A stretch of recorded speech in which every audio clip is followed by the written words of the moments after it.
Coming up, MTV Movies is flying high with the new recruits from Top Gun.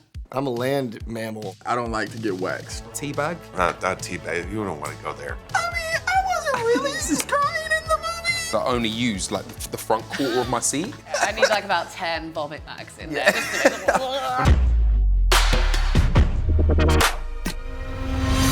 Hello and welcome to MTV Movies with me, Hannah Flint, and the goose to my Maverick, Tyler West. Can't I be Maverick? You're my wingman. All right, fine. Okay. Well, first up, Tyler hung out with Rooster himself, Miles Teller, and here's how they got on. Congratulations on the movie. How does it feel now it's finally here? It's exciting, you know. I don't think I really understood the scope of this movie and the fan base and how excited and how much anticipation really has been behind a sequel for Top Gun since it came out. How did it feel stepping into this like sort of iconic, well also emotional role?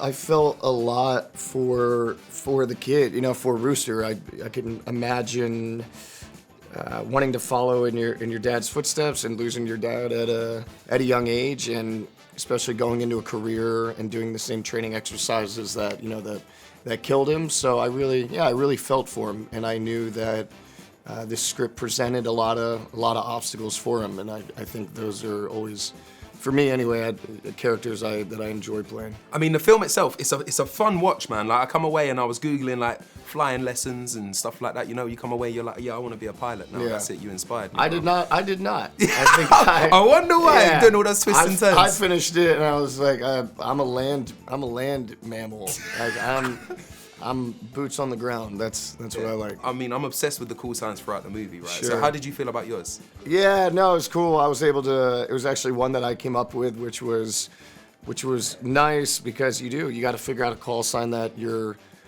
cool with people. If the movie's a big hit, then you got to be comfortable with people calling you by that call sign for a long time. Like my email address when I was younger was like sexytyler_2K. Whatever. Yeah, it was. It's like, you don't want to run with that, do you? My buddy's email was straight banging at yahoo.com, but STR and the number 8.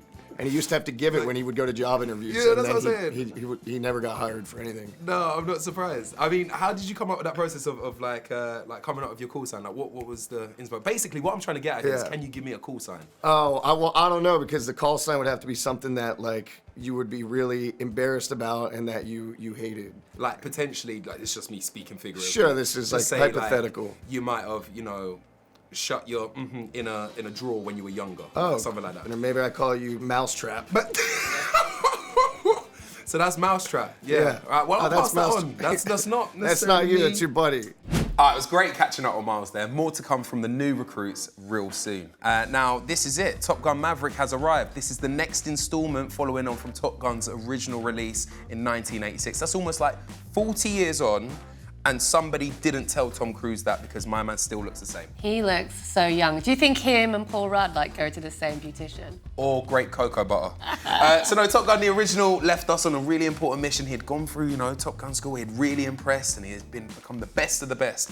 And now he's come back and he's sort of like a mature teacher with the new recruits, aka the best of the best. But he's still the best of the best of the best, right? Because he's teaching them. Because, they've all graduated, they've come back for that special mission again, which is very similar to the original, but hey, you know what? We'll keep it simple, we like it that way. I just love how much it was still like this love letter to the 80s. Like it had, similar soundtracks, kind of cheesy beats, and you love that. And sometimes it kind of takes you back to like, a simpler time where you didn't have to have like loads of CGI. You just have like Tom Cruise flying a plane and looking really kind of good at it. As you said, it's been like nearly 40 years. A lot of things have changed. We have different cameras that they can use. Obviously you're using, drones. They've been able to actually have cameras inside the cockpit. Yeah. The actors are in the cockpit. All that adds to the realism of it. When I went to go watch it in the movie theatre, I actually did go back up to the till and tried to refund some of my ticket because I only used like the front quarter of my seat. Like I was like, oh yeah, I was in the cockpit. I was in the cockpit with Tom Cruise. And I feel like with this one, even if you haven't seen the original, it doesn't exclude you from it. Like you are still up to date. They have like the little throwbacks from the original film. It's like those nods back to the original, I think is what makes it. Tyler went to chat with Top Gun's finest, and here's how they got on. Jay, Danny, Tarzan, you guys are here, yeah? Top Gun Maverick. Yeah. Your street cred's gone through the roof now, innit?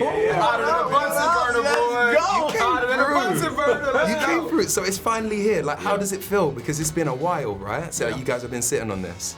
Yeah. It's cool for everyone to be on the same page now, because it's like we experienced something that like was you can't articulate. Jon, icon, absolute pleasure to meet you, my friend. Really, congratulations on the film as well. Thanks. It's insane. It had me on my seat, like ducking, diving. I'm like, oh my days, this is it's crazy. very much that. Did really you cry? I didn't cry. I sat there and I was I didn't cry.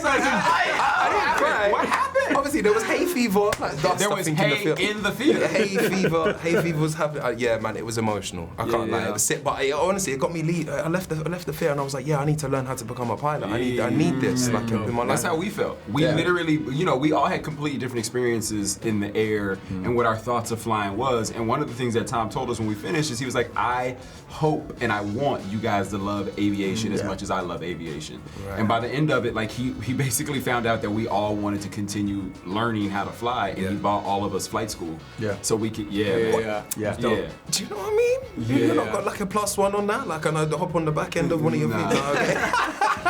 It's an action film, but it has a surprising emotional component too, and I think part of that is 36 years have elapsed since the first one, and Maverick is growing up, getting older. Proper. We all grew up over the last 36 years, and the last couple years have been rough. So it's nice to have this experience, and I think that's really what people are responding to.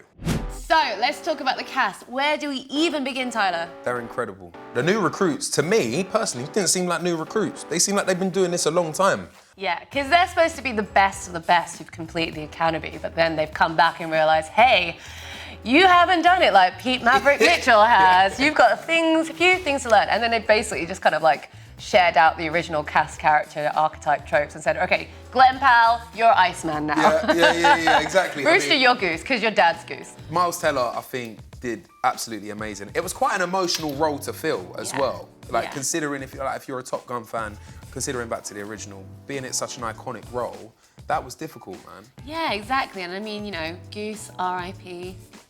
in heaven.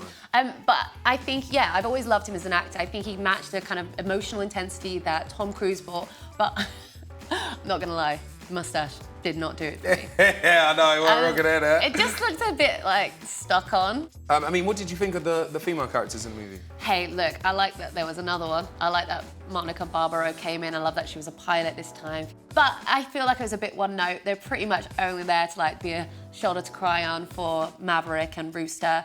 And it's also disappointed that, Kelly McGillis was in the original. She seems like she classic Hollywood aged out, so they brought in a younger model with Jennifer Connelly. And also, again, we didn't see Meg Ryan. She was a big part. And it kind of sad considering, they made such an effort to bring Val Kilmer back in a really meaningful way as Iceman. I think they probably could have done the same for Meg, but who knows, maybe she didn't want to be in it. Absolutely. And now here's some more from the Maverick cast. Now I've got to talk about the call signs. Did you have any say whatsoever on the call signs? I did not, but I was very happy that I got the one I got. Cyclone's pretty cool. Yeah, I mean, I have an emoji that's like a little tornado. I can sign off with an emoji now. That's all I need. As long as it's got the emoji. Yeah. Maybe not the aubergine or something like that. Maybe we don't go that one. Exactly. Yeah. No. I got a little cyclist. No, I think Danny was locked in from the moment he met me. He was like, Yo, is that Jay from Insecure? He was locked in. He was locked in. I refused to pay anybody back. Right. Yeah. And that's where it came from. That's where it came. And I got Coyote because I don't like to get waxed. So he's hairy. We did not need to picture that. Very hairy shit. Oh my God. It's an American werewolf in London. exactly. Do people ever ask you to give them a call sign? I'm asking for a call sign here, Jon. I mean, Tyler, Tyler the creator, Tyler the creator. I mean, take creator. over. Yeah, I don't know, man. I like cups of tea, like T-bone. Teabag. Not T-bag. You don't want to go there. Not going that way. T-bone's not bad. T-bone. Yeah. Sounds like quite. Little steak on your little helmet there. I started whispering. Yeah, what is this? Soprano. I would call you Soprano. No, Soprano's deep. I would call you Soprano. Why is that? Oh, what's your reason? Because earlier you were like, I mean, I wasn't really crying in the movie. You get that high note. Pitch, I think pitch is good. Okay, cool. Pitch. All right, Nah, that's pitch cool. is too cool. John See, he gave me- likes John- He likes it. It was better than T-Bone. I got T-Bone and I got Mousetrap. Let's move on. Pitch is great. Pitch is great. Right, now one main thing that I loved about this film, right, and it's like whenever you watch like an action film and you see like fast cars going, you can kind of just zone out and be like, oh yeah, that was a cool car chase. And you don't really appreciate it as much as you should. This one though, closed my eyes and I was dipping like that. Yeah, it's proper locked and loaded. It was like, mad. There was no escaping it. You were put in the reality of what it's like to fly those planes. And it's just a testament to like Tom Cruise demanding that. You know, he said he wasn't going to come back in unless they don't, you know, unless they do it without CGI. And he, you know, he's trained pilot. He set up a flight school for all of the actors to kind of learn how to handle those speeds. And they're all, might not be flying in some of these, but they're still in the cockpit. They're still reacting and still delivering their lines. Like, no, not me. Imagine that, us having to do this, and then all of a sudden you get a line wrong, and it's like, oh no, we've got to go around again. We've got to loop round. Yeah, I need like about 10 vomit bags in there. And now one for flying. Oh no. The final flyby had me, I was like, yes, do it. Yes, do it. Because if you've seen the original, you know, like, he always gets in trouble for these flybys, and then it comes through, and he does it, and it's like, yes. Yeah. Yes, Tom. Thank you so much, man. Right, and that's all from us. Thanks for watching. Please share your thoughts below. Click subscribe, and we'll see you back here again very, very soon. I don't like that look. It's the only look I've got. Okay, rearrange your face, please.